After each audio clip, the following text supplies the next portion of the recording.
Let me tell you of the days of high adventure.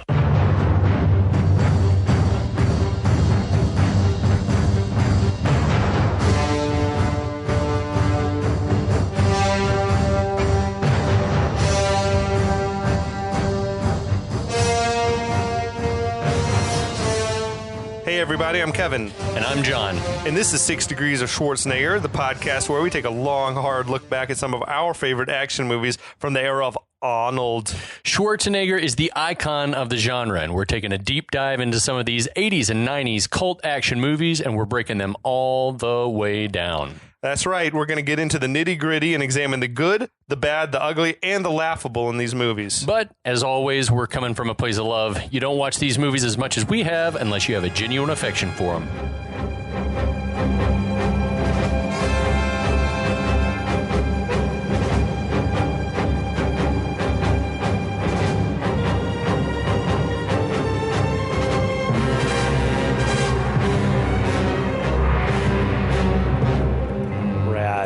Incident. Hey John, how are you doing? Hello, my friend. How are you? I'm fucking great. Yeah, we are. We're both doing great. We are reveling in an Atlanta Braves victory this afternoon. That's right. We watched a ball game this afternoon in a stadium with people. Yeah. It took some doing. Thank God we're vaxxed, I guess. You can put the whole COVID thing in the back of your mind, but it was fun. Yeah, it was awesome. So we got a nice base coat down. That's right. And we're here to talk about one of my very, very favorite action movies. Well, hold on. First of all, new business. That's right. Listeners. The minutes from the last meeting, please. We are happy to announce that the podcast, we were approached by the good fellows at the Last of the Action Heroes podcast network. Awesome. So we're in league with those guys now. That's right. So you might be listening to us on our own feed. You might be listening to us on the Last of the Action Heroes podcast network feed. And we're happy to be here. Yes. It's a bunch of dudes doing like-minded podcasts. I think they have a couple of Stallone podcasts, which probably grinds your gears. We hope that they don't listen to our podcast and then take issue with our opinions. They got a Dolph Lundgren podcast. I think there's some James Bond stuff going on over there. So it's pretty rad. It was awesome to be noticed and found out and sought out and everything like that. So if you're listening to us, we uploaded our Commando series as a little bit of a sneak preview. We'll be trying to get new episodes up weekly on that feed. If you love what you're hearing, we've also got a shit ton of back catalog.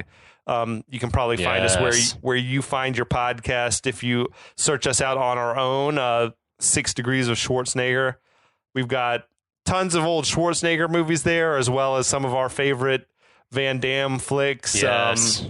Point Break. Roadhouse. Yeah, we as our opening script says, we kind of picked through the catalog, as it were. Yeah, it's the golden age. It's the age of Arnold, but there was a lot of good non-Arnold output. So we try to go heavy on Arnold, but also mix in some of our other all-time faves. For sure. And today we're going to talk about one of my top 5 probably all-time action flicks, 1981's Mad Max 2. Just barely makes the cut, time-wise. / The Road Warrior. Right. Renamed in some markets because apparently people didn't really weren't familiar with never seen Mad Max. The original Mad Max. So what are your thoughts on the original Mad Max? It's also awesome. Yeah, agreed. It's nothing compared to the sequel. No. I feel like it was probably a fraction of the budget of this one, and this one feels low budget. Yeah. Though I think it was the highest budgeted ever Australian production at the time that it was made. I believe it, just given the stunts and everything else that they had in this thing. So I feel like the original Mad Max was like, it's kind of like Alien versus Aliens. One is like slow burn. That's a good comparison, yeah. Thing versus just an over the top action. Like a truck, like a machine. But I feel like this movie was like, I didn't really realize until I started really digging in. It's like the infancy of the action, the modern action genre. Right. You were just talking about this a second ago, and I guess I'd never really considered it because I really know, we were talking about how timeless this movie is. So to remember that it was made as early as it was is kind of mind blowing. Yeah. I don't think I was born yet when this movie came out. I for sure was not. I don't know that it came to America until 82, perhaps, but yeah, it released elsewhere in the world in 81, which is just, super duper early for a movie that this, as you said, it still feels so modern. Yeah. Like there's other movies that came out in 81 that have not aged as well. And this one feels like, I think probably for 81, it was ahead of its time. Right. The rest of the world sort of caught up with it. I mean, honestly, like if you love Mad Max Fury Road as I do, like this is essentially the same movie. That one just had much more of a production budget, but very similar themes and everything else. For sure. My research revealed to me that basically like in 1968 is when the MPAA sort of instituted a rating system. It used to be either fail or pass. Like it can be shown or you're adequate to be shown to everyone or you're not. I think I feel like Bonnie and Clyde came out in like 67 and sort of forced the MPAA's hand. Right. It's like, boy, this is not for kids. Right.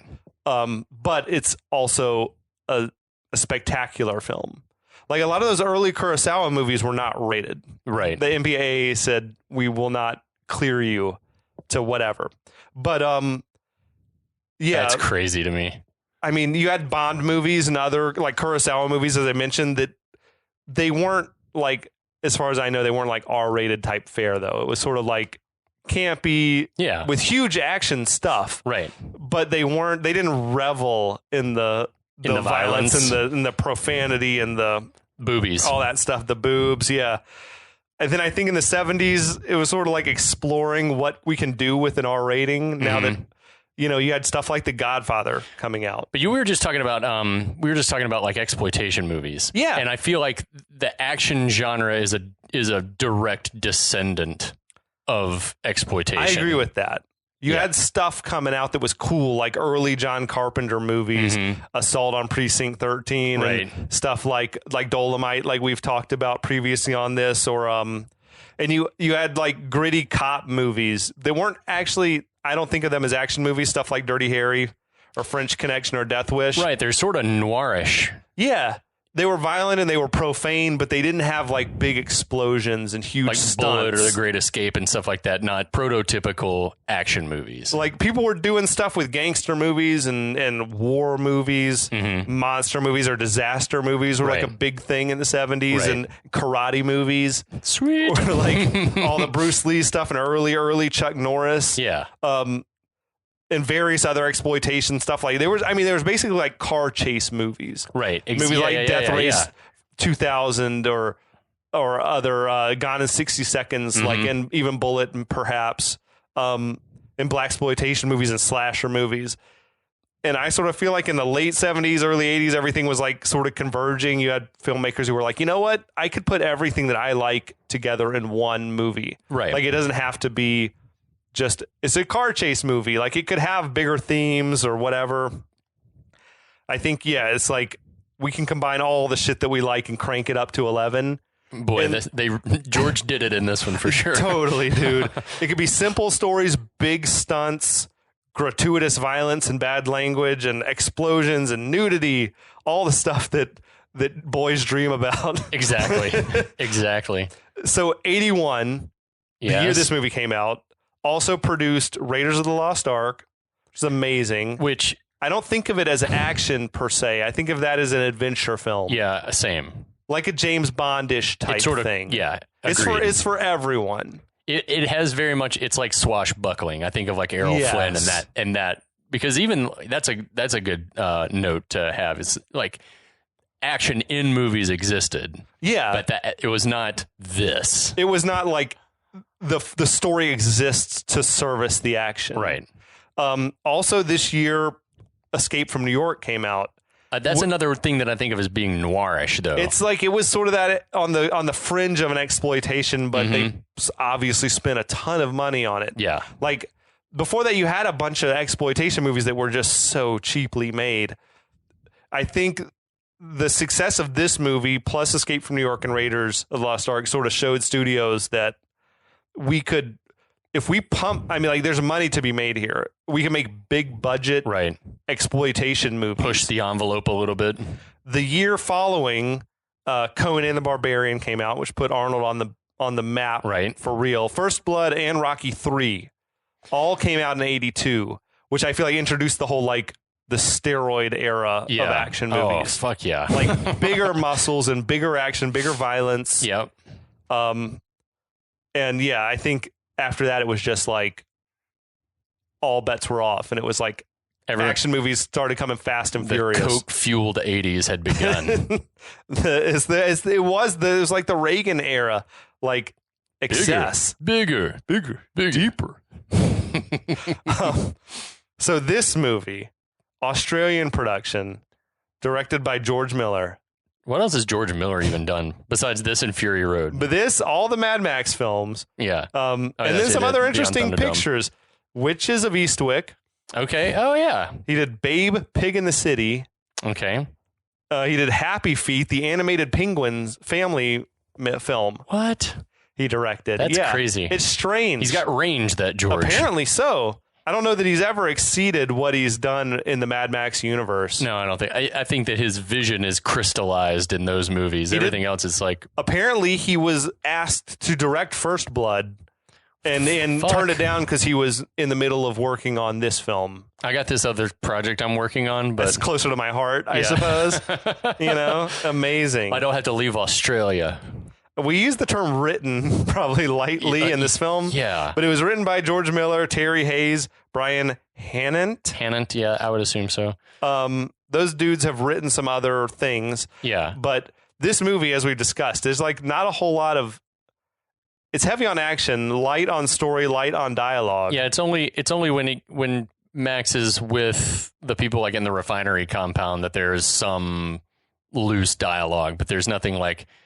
Yeah, hours didn't go into deciding what these people were going to say. Well, so as I've referenced before on the podcast, on that amazing documentary, The Last of the Action Heroes, or In Search of the Last Action Heroes documentary, they talk about the reason that action does so well is because you almost don't, it translates universally. Yeah. Like you could watch this movie without speaking English and I think you'd still enjoy it. Yep.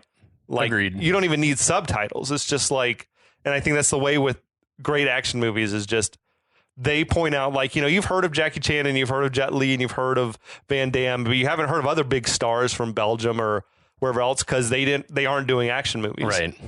It's the truth. Yeah. I don't know who good point. I don't know who the best Belgian dramatic actor is. I don't know. But either. I know who Van Damme is. Yep.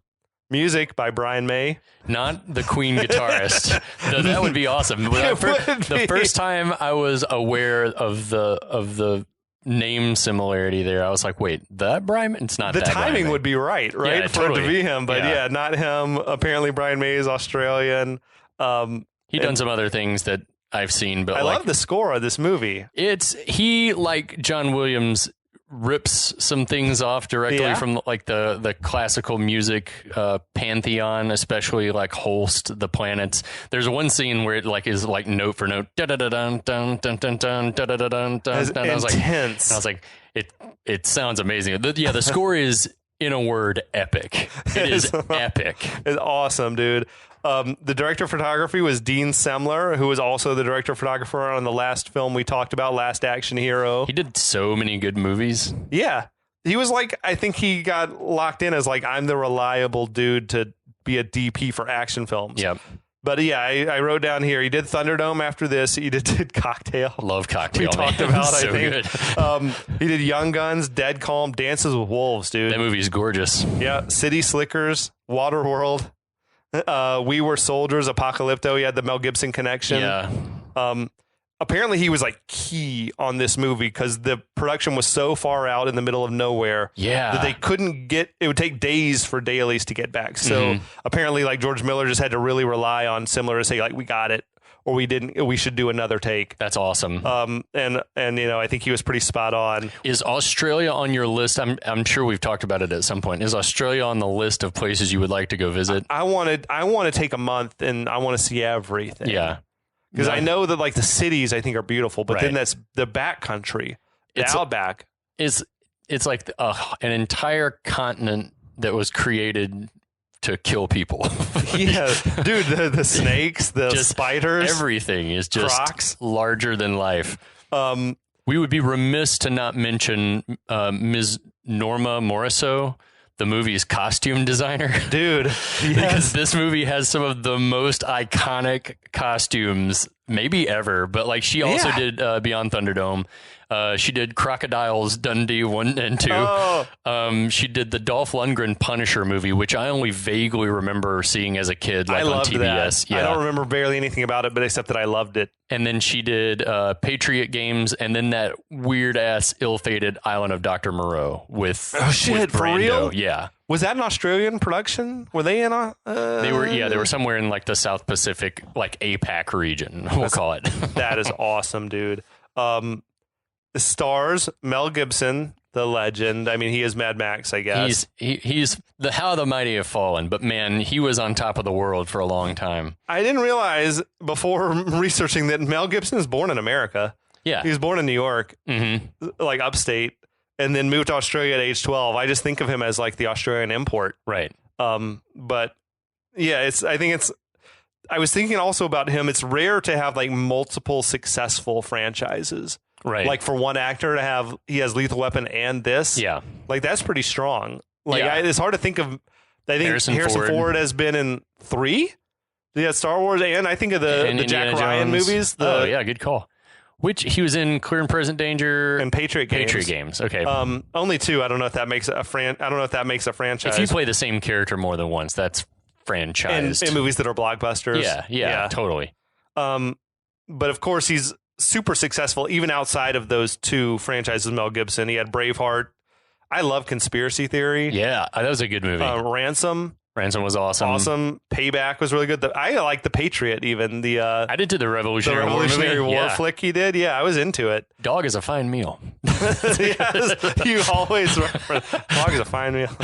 I hope to never find that out for myself. Same. We got Bruce Spence. Plays the Gyro Captain. I remember finding out that he was going to be like the mouth of Sauron, like the lieutenant in Return of the King. He's in like deleted scenes only, right? Or extended version scenes only. In the extended version in Return of the King. He had that horrifying makeup on his face. His mouth was just a ruined, cracked lips. Yeah, thing. It was terrible. Ugh, it turns my stomach. But awesome, I think iconic Aussie actor. Oh yeah. Vernon Wells, people. He is amazing in this movie. He's awesome. Yeah. He had Commando, which we talked about. He's amazing in. I didn't grow up watching Weird Science, but he seemed like he was basically playing this character in Weird Science. Yeah. He's a dude in leather and a mohawk. Yeah, same kind of deal. Okay. He is excellent in what he does. Which is just playing a larger-than-life villain and so intense. Just screaming and opening his eyes real wide. And he plays crazy real good. Had Emil Minty as the feral kid. We love the feral kid so much. This guy, Kel Nielsen, as the Humongous. It's a great character name. It's amazing. This stuff that George Miller was coming up with is fucking amazing. Yeah. This dude was like Mr. Sweden, like a bodybuilder. He was Mr. Sweden. He trained Swedish Olympians, apparently. But again, this is like what we were just talking about, like going into the action genre. Miller's like, we need muscles. Did he invent like the steroid look? Maybe. Well, I mean, Arnold was a known commodity in the world prior to this, like from his Pumping Iron documentary days. But I don't know that they were just jacked dudes. There were, but if there were, they were mostly villains. Like Humongous was a villain. Like even like Bruce Lee was shredded, but he wasn't like a titan. He wasn't steroidy. No. So yeah, it would be interesting to do like a study on the evolution of like how muscle porn became introduced into Stallone. Prior to this era, he was not the shredded, roided up Stallone. No. He was like a little bit thick. Yeah. It was like a man's body. He was a big muscular dude, but he was not also just shredded and lean. Yeah, he looked like he'd been hitting tires with a sledgehammer. That kind of strong, not roid rage strong. This dude, Kel Nielsen, was bringing like the bodybuilder aesthetic. Totally. Well, yeah, I guess at this point we'll talk about this fucking awesome movie. It's literally one of my all-time favorite action films. It's so good. So the opening title, you said on your Blu-ray was the Mad Max 2. Yeah, how did you watch it? When I queued it up on HBO Max, it just said Road Warrior. Really? Yeah. I think theatrical releases in America, as I understand it, said The Road Warrior. Yeah. Like the case that my Blu-ray is in says The Road Warrior, but the print has Mad Max 2 on the front. Yeah. It's closer to George's vision. I imagine if you walked into a theater and you were expecting to go see The Road Warrior and then it popped up Mad Max 2, you might think you're in the wrong theater. Should I leave? But no, apparently the American theatrical releases did say The Road Warrior off the top. Okay. So, yeah. I don't think it was uncommon though in those days for it to have like the title it was produced under was different than the title it was being released under. Well, what Van Damme movie were we talking about that was released as like Tiger Claws 3 or some shit? Yeah, I think it was Kickboxer. Was it Kickboxer or Bloodsport? It was one or the other. It was like part 3 of something, but it was the first movie. It had name recognition. Doesn't even matter. Their reasoning with making it the Road Warriors because they didn't think that Mad Max 2 would bring them in because people hadn't seen Mad Max. Right. But then you get movies like Troll 2 that I think is in no way related to an original Troll movie. They were just like, that. I think they were just like, if we name it Part 2, people will think, oh, it must be part of a successful franchise. People love sequels. Yes. People love sequels without the original. That's right. So yeah, the opening of the movie's in a little 4x3 box. Mm-hmm. We get the classic wind whistle sound effects as the screen's just like blacked out and a narrator's voice comes out of the darkness. My life fades, the vision dims, all that remains of memories. I remember a time of chaos, ruined dreams, the wasted land, but most of all, I remember the Road Warrior, the man we called Max. I love this narrator. Whoever that is has an epic voice. And that is about as much story as you need, really. Yeah. But then there's more, and he lays it out. And so during this, there's been this like slow zoom. It's not really slow, but it's like this zoom through the swirling smoke, and we finally see Max standing next to a car, like nearly in silhouette. He looks rough. He looks like he's worse for wear, like one eye, like busted clothes. The narrator says that to understand Max, you have to understand where he came from, which is another time. And this is where we get into why this movie is so timeless, because you have no idea when it, like how far in the future is it supposed to take place. And so there's nothing identifiable, not even the cars, because I mean, most of the cars are, sort of like classic muscly looking cars, but then a lot of them are like bespoke. They were built out of whatever odds and ends you could find. So, I mean, the opening monologue also is just like fucking mythic. Yeah, it's like awesome. I love movies like this that open with a, like, dude, I don't know if there's ever been a better first few minutes to a movie than Lord of the Rings, Fellowship of the Ring, like the history of the rings. Yes. Bit with Kate Blanchett. Amazing. Yeah, I actually got goosebumps thinking about that. Me too. It's awesome. Like when you like it, just building a world. The world is changing, Kevin. I feel it. I feel it in the water. Oh my god, dude! I watched this movie like last week or maybe the week before with a couple of dudes who hadn't seen it in a while. And when it opens in the little 4x3 box, like they were questioning the awesomeness of my Blu-ray. They were awesome. like, "Why is it 4x3?" I'm like, "Just wait, boys. Just wait. Just chill." Like guys. It's for effect. Yeah. So the narrator talks about when the world was fueled by the black fuel oil, the desert sprouted great cities of pipe and steel refineries, gone now, swept away for reasons long forgotten. 2 mighty warrior tribes went to war. We'll call them the United States of America and China, probably. Yes. So the entire world was essentially drawn into World War III, and as the world was destroyed, the oil dried up, the war machine grinds to a halt, and then world leaders finally decided, now we got to get together and talk it out now. Talked. Yeah, civilization crumbled. Nothing could stem the avalanche. Cities burned as people turned on each other. A whirlwind of looting, firestorm of fear. Men began to feed on men. How fucking epic is that? It's crazy. It paints such a picture, man. We've seen, dude, how little disruption it takes to the system for people to start acting fucking crazy. Absolutely. Absolutely, yeah. And yeah, on you the made roads, this note. It was a white line nightmare. It's fucking awesome. But it's like all happening over this like newsreel footage. You see things from like D-Day, but then you see footage of like Vietnam. So it's like splicing all these wars together, so you're not really sure when it's happening. Then the narrator begins to talk about like turf warfare on the roads, that only those mobile enough to scavenge, brutal enough to pillage would survive. We're told that gangs took over highways, waging war over gas. Ordinary men were broken and driven to madness. We start to see like scenes from the original Mad Max, which we should probably recap. Yeah, like it's just what happened. I think according to like the internets, this is supposed to be about 5 years after Mad Max. Yeah, that makes sense. And it's this like in Mad Max, apparently that was supposed to be at the time that society was on the brink of collapse. Right. And then there were still laws. There were still cops. And the nuclear holocaust is supposed to have happened just a few weeks after the first movie. Right. Yeah. And then George Miller said in his mind, like, these events happened in the late 90s. Okay. And then Thunderdome was about 15 years further after that.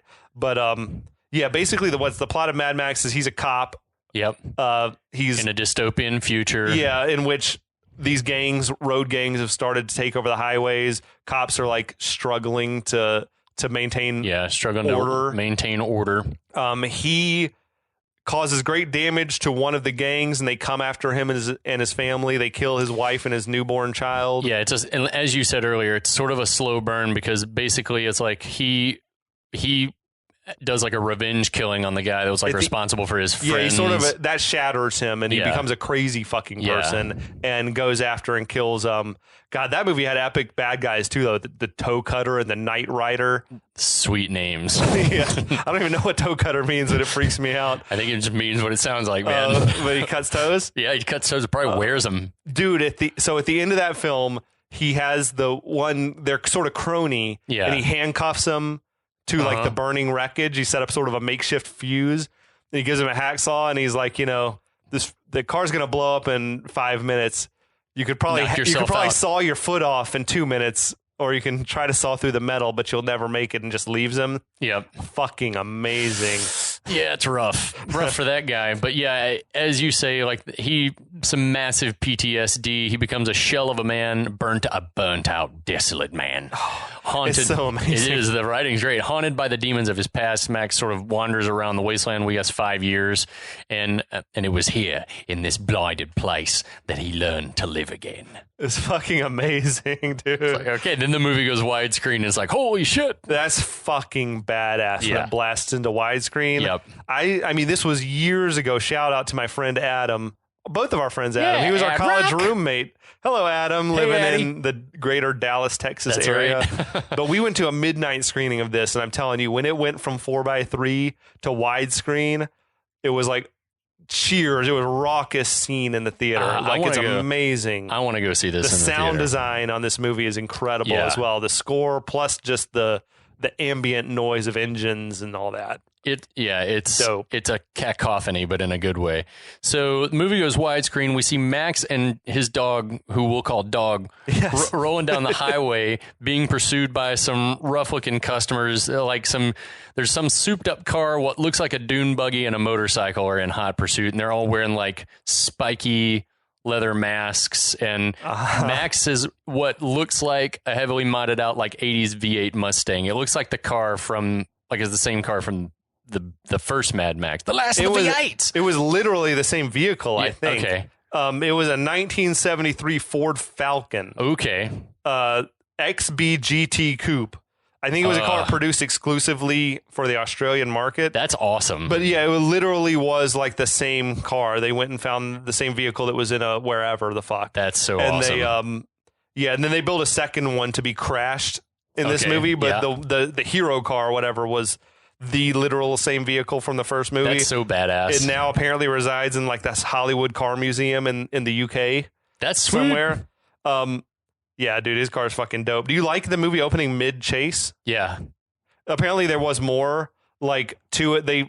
He drove by a farm where Wes and the guys were raiding the farm, and they saw his hot car and they started chasing him. No, Do you like it just mid-chase? Yeah, I think it's like you're immediately, because the narration sets everything up. It's like, we know who Max is and we know why these guys are after him. You get that moment of just like the camera sort of zooms out from like the air intake or whatever. Yeah, it's awesome. So yeah, we immediately meet Vernon Wells, with his sort of like reddish mohawk and his beautiful male companion. They're on a motorcycle. Yeah.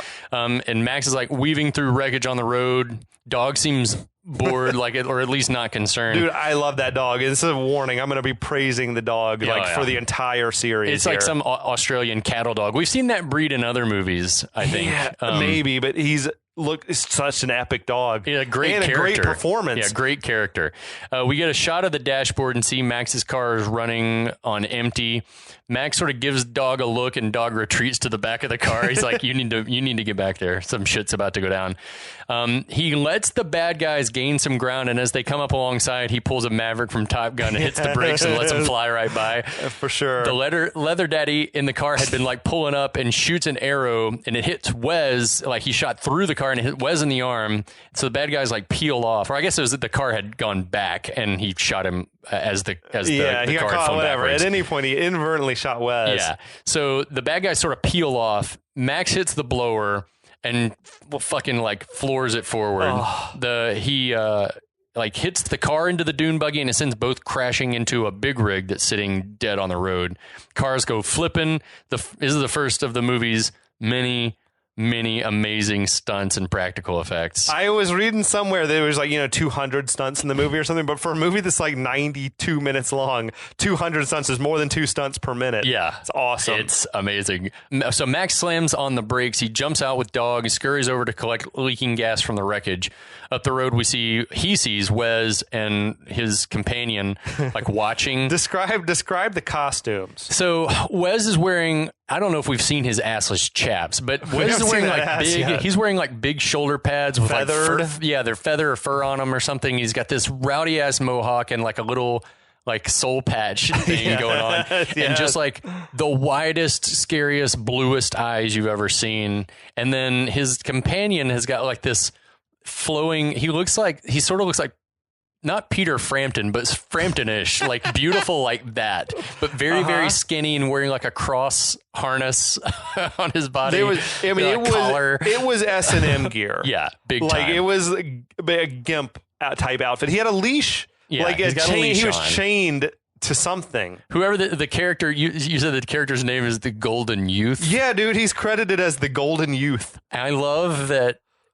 As we find out that like it seems like Wes and the Golden Youth were, well, at least Wes was infatuated or in love with the Golden Youth. I have notes.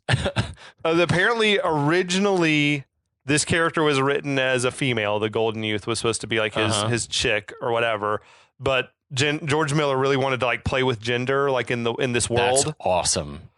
Also, though, it certainly makes things more interesting. Yeah, absolutely. Right? But according to Vernon Wells, the actor who played Wes, he says that the Golden Youth wasn't a sexual partner, that he says the backstory was that Wes found the Golden Youth as a child, like while they were on a raid, and he sort of adopted him. He like convinced his gang to spare his life and has been raising him like as his son. I have no clue. I don't know. He said he's basically like a surrogate father. That's but dubious to me. You don't keep your son on a leash. That's like Charlton Heston saying that the relationship between Ben-Hur and whatever his buddy's name is in that type. I can't remember the character's name, but that like, cause, who was it? Gore Vidal wrote that relationship that there had been a sexual companionship at one point, and Charlton Heston's like, no, that's not what it was. And Gore Vidal's like, yeah, totally. I wrote the character. That's exactly what it was. I think it could be Vernon Wells like trying to like retcon totally. the thing. I mean, I dig the ambiguity of it though, and like just let the audience draw your own conclusions on what the relationship is with these two.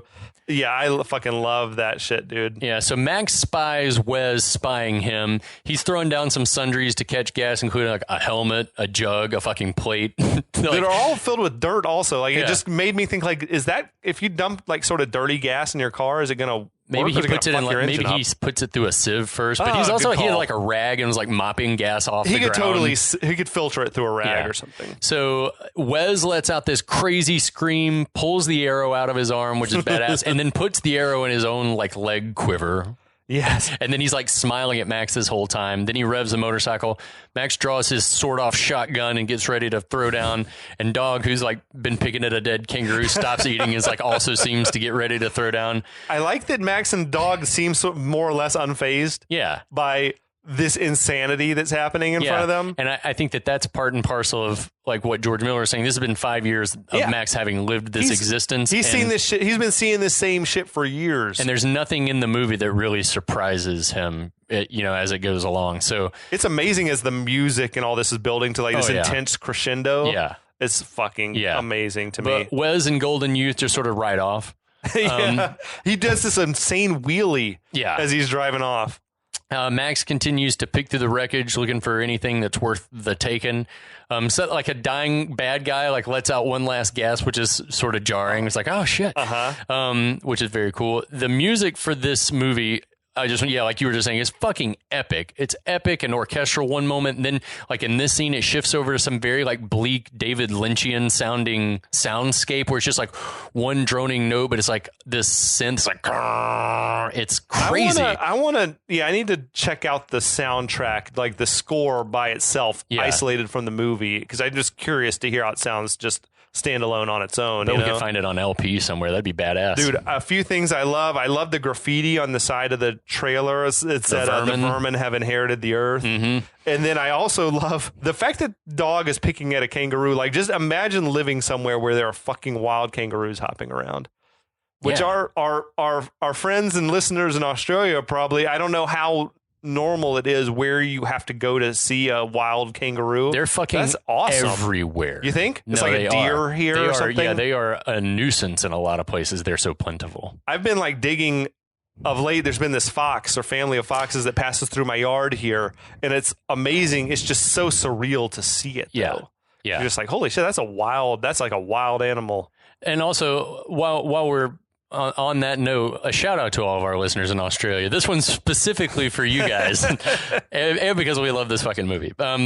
So we get a jump moment as that corpse falls. He like opens the door and a corpse falls out, and the corpse's face is nasty. It doesn't. I mean, it's dead, but it hasn't been dead long. Maybe like a week or so. Do you think that's what it's like? All like bloated. Yeah, it's bloated and juicy.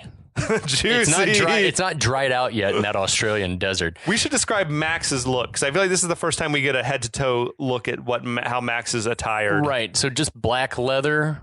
Head to toe leather, right? Gloves. Yeah. As the sleeve is missing. It's like cut off, and I think it's because he got damaged in the first movie. Yeah, it's his whole get up, and then if you've seen the first movie, you remember he suffered a leg injury, and so he got shot in the knee or something. He is still nursing that injury. His leg is in some kind of a brace that he's fashioned. I love he's got also like the tool belt with all sorts of wrenches and binoculars and stuff on it. It's just like, I guess, the essentials for this world. Apocalyptic Batman.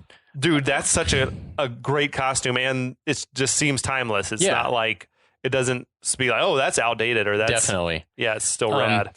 Max finds like a little music box that plays Happy Birthday, so he takes that and he leaves. It's a great shot of him like rolling out into some incredibly austere desert landscape. The lighting, like, and we sing the praises of the DP in this, but like the light of that shot is phenomenal. What is it? It's sort of like just this red, purplish hue on the horizon, and the desert just, I mean, it looks like a painting. It looks fake, but it's not. And it's just, I wonder, like, did they nail that on the first try, or did they have to sit and wait for sunsets multiple days in a row? Do you think is it sort of an end of the day type of it looks time? like an end of the day shot, or like a first thing in the morning shot when the sun's rising. I love that shit. So later on, we cut. Max happens upon something in the middle of the road, and as he pulls up, he sees what looks like some kind of flying machine. It's open with a helicopter prop and a tail, and then another prop on the back. So it's a gyrocopter. It's a gyrocopter. If those shits were like in vogue.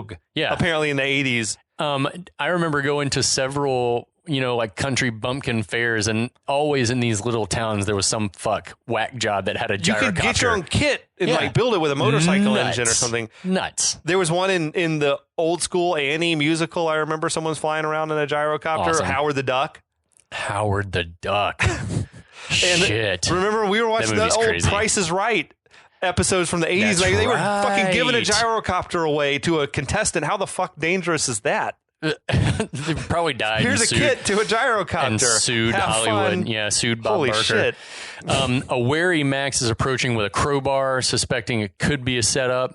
Smart. Yeah, definitely. Everything is a trap in this world, I feel like. As he gets closer, we see the machines like decorated with like naked ladies. Yes, it was a theme with the Gyro Captain. We also see that there's like a snake, some kind of venomous snake wrapped around the bottom of the prop. Max, with cat-like reflexes, snatches the snake with his bare hand, and then at that moment a man pops up from underneath the sand with a crossbow. How long has my man been buried under there waiting? Hours? Is he under there because he's waiting with his trap, or is he because it's cool down under the sand? I think he's probably been, maybe both. It could be. How maybe often both. would someone pass by? Yeah, I imagine it. You could be under there for hours.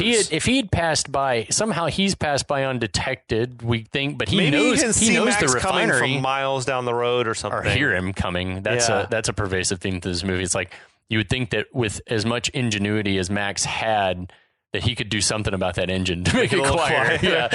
But anyway, this is the Gyro Captain jumping up out of the sand. He tells Max to not hurt the snake and to drop his weapons. Yes. Don't hurt the snake. He's very twitchy. It seemed to me like he was probably like covered with ants or something, the way that he was like twitching around and stuff. I took it as like he was sort of on the verge of whatever. He's just been in the sun too long. Like sunstroke. He's like probably. Is lost his mind. I love his get up. Again, he's wearing like the wardrobe, a pilot's cap, a leather trench coat, a purple scarf, leggings, and like yellow long johns. Yeah, he was wearing. And then his shoes are some cross between like some pink Chuck Taylors and like they look like bedroom shoes almost, like some lady slippers. It seemed like they were pink Chuck Taylor All-Stars that have been patched up numerous times or something. It's amazing. He looks crazy. But he says he wants Max's gas. Big surprise. Max warns he's like, the car is booby trapped to explode. Gyro Captain's intrigued. He's never seen anyone beat the snake before. But he says, like, you've got reflexes, I've got brains. So I love that shit. He had a little bit of like, you know what? He had the energy of Yoda when Luke first showed up on Dagobah, and you're like, a lot of little weird twitchy and giggling. Yeah. Like an inappropriate. But he seemed out of his mind. Yeah, he's been out I think in it's the sun from isolation as well. Probably. Hasn't talked to anyone in a year. And he's obviously, like Max, very resourceful, because how has he managed to survive 5-10 years out in the middle of nowhere as the gyrocopter captain? So Max kneels, reaches under the car. We see the kill switch from underneath for the booby trap and a knife and a sheath, which Max starts to get. And so the captain, who's got this crossbow trained on Max, guesses he's like a clever guy would have a weapon stashed under there, and Max does. So we see Max instead like put the knife back, flip the switch, and then like just starts walking away towards the driver door. Well, he sort of makes a sudden move towards the car, and I think it's alarms. Yeah, the captain's guy. Like, what the fuck are you doing? So he like bumps Max aside and goes to open the door himself, and then Dog jumps out and attacks the guy. The first of many dog assists. Yes, in the Dog film. is awesome. This is dog assist number 1. Yeah. So while Captain's distracted, Max pulls a knife, jumps on him. The captain immediately gives up the goods. He's like, there's thousands of gallons of gas nearby, as much as you can want.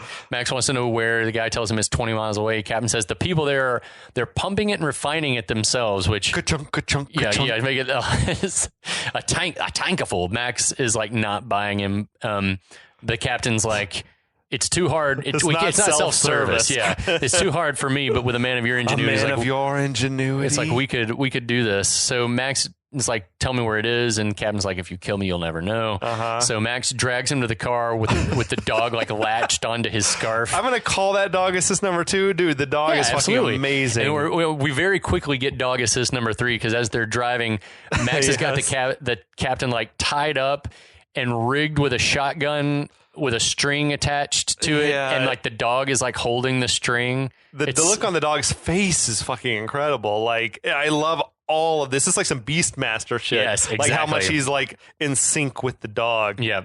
Did you dig the it happens throughout the film, but this was the first occurrence of the Star Wars wipe. Yes. Like the transition between scenes, which I love this era of movies because everyone was just being inspired by what everyone else was doing. And he's like, oh, dude, I love those wipes. Like, I'm going to transition from one scene to another. So it's like but I feel like that is an old school trick. Yeah. Like an old Errol Flynn type transition. Amazing. Yeah, bring it back. Put some glitter on it and make it your own. So yeah, the captain panics when dog spots like a jackrabbit. I like the dog's eyes like looking out the window is so awesome. Dude, the dog he's got like this expressive face. Yeah. It's like you read a soul into him. But yeah, like it's a great laugh moment, and it's also just like we don't deserve dogs. That's true. So cut to later on, Max has Captain in shackles. They're climbing up a bluff to get a good look down on the refinery. It's an amazing location. Like this is epic. It is. So that shot is awesome with Max and the captain left in the foreground with the motorcycles and cars like zooming around and kicking up all the sand below. Yeah, dude. It sort of reminds me of the shot in Two Towers where Frodo, Max, and Sam are rolling up to the Black Gate, and they're all up on the hillside looking down at the Black Gate. I got the same marching vibe. the armies out and stuff. And the music in this scene was what I was talking about earlier. Sounds like Brian May ripped off Gustav Holst, his Planet Suite. This is like the movement's called Mars, the Bringer of War, but the music is like dun dun dun dun dun dun dun, which also is heavily in Star Wars films. John right? Williams ripped Holst off heavily, but you know what? Like I said, put some glitter on it, make it your own. So as Max is like watching through binoculars, he sees it's just like the captain said, but he sees that the people inside the refinery complex are under siege from a gang outside. Captain says it's been like this he's like, I was here 4 days ago, and then these dudes rolled up. The people inside aren't giving in.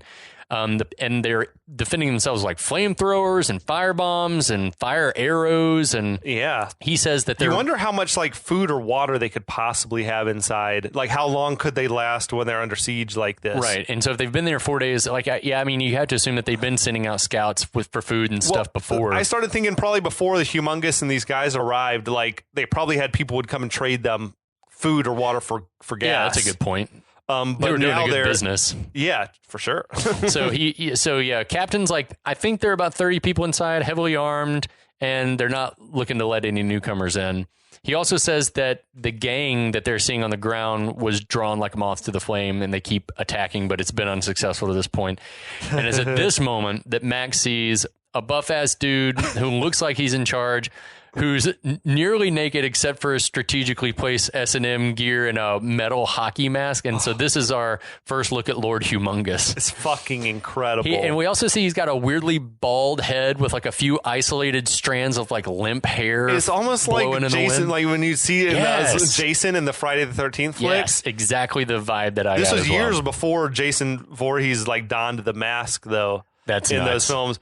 In the original conception, this character, the Humongous, was meant to have been Max's former police friend Goose. Yeah. From the first film. Yeah. That like got burned up in a crash and now has become this guy. But I think that's not supposed to be how it is in this movie. But I think in like first drafts, they were like, it's going to be his friend Goose.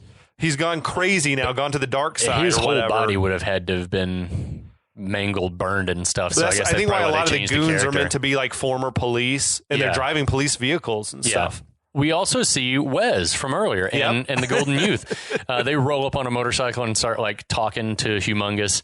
Inside the complex, we see a big tanker parked, which the captain says holds thousands of gallons of gasoline. He says, and Max is just the man to get inside, but meanwhile, I need to go tend to my snakes.